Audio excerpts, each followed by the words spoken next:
Hi, hello, my name is Jen. Welcome back to my channel. If you like what I do, maybe you've seen a couple of my videos already, subscribe.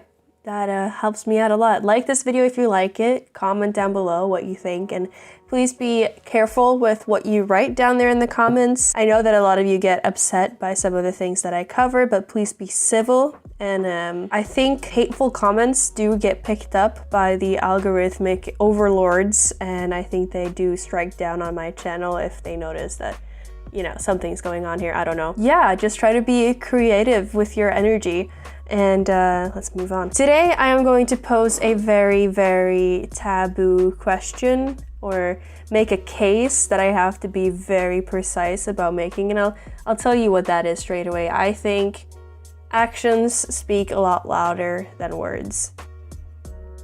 And I think torturing someone is a way worse offense than saying something offensive.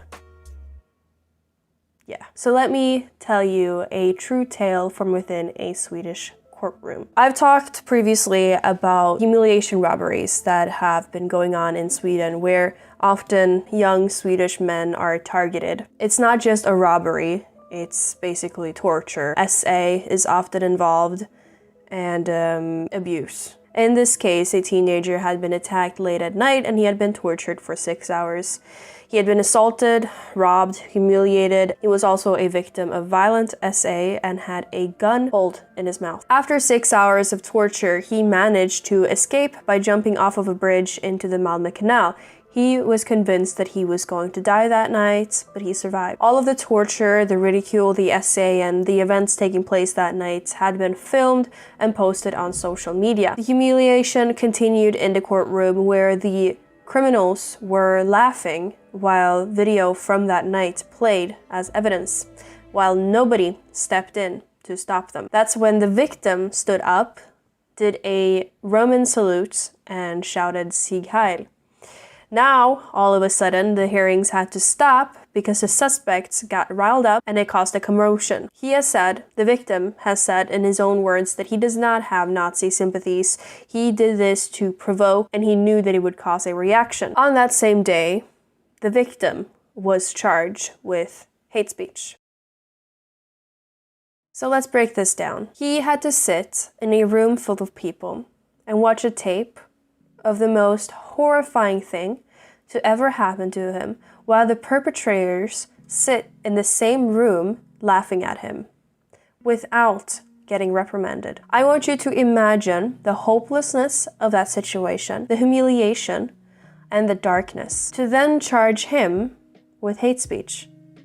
Is that fair? He is punished for a mere gesture in a hopeless and degrading situation. Why should words matter in this situation? To add even more insult to injury, the criminals were barely even punished, as they seldom are in this country. My thoughts on this is that the Roman salute and the Sieg Heil were the same thing as just a middle finger and a "f*** you." It didn't actually mean anything. Who did he offend by that gesture? The people who had tortured him? Why should we care about their feelings after what they did to him? By charging this man with hate speech, the judge is explicitly saying that the criminals who tortured him are victims of his abuse. Society has always had gestures which are seen as offensive and obscene. To say "f*** you" is a way to offend someone. That's the sole intention. But saying "f*** you" to an individual will not get you prosecuted under hate speech. It will not even, in most cases, get you charged with any form of abuse. It has been documented that a lot of these humiliation robberies that have been taking place in Sweden have had an ethnic aspect to them, where Swedes are the main target, and they are targeted because they are Swedes. And hateful slurs about Swedish people are often used. Despite this, none of the robbers have been charged with committing hate crimes. I am prepared to say that the hate speech law in Sweden and elsewhere is specifically used to keep white people from being provocative or offensive under any and all circumstances, even if that circumstance is to try to desperately regain control over a completely hopeless situation where the people you are aiming your anger at have physically tortured and raped you.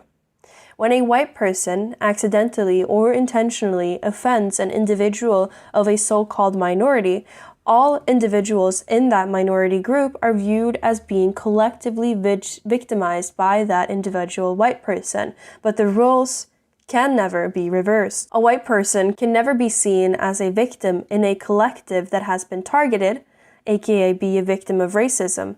A white person will never be protected by that sort of law. It is not designed to, because white persons are regarded as being at the top of the hierarchy, even when we are being tortured and spit on. We are to know our privilege, and we are to shut up. Well, I for one won't shut up, and I hope you won't either.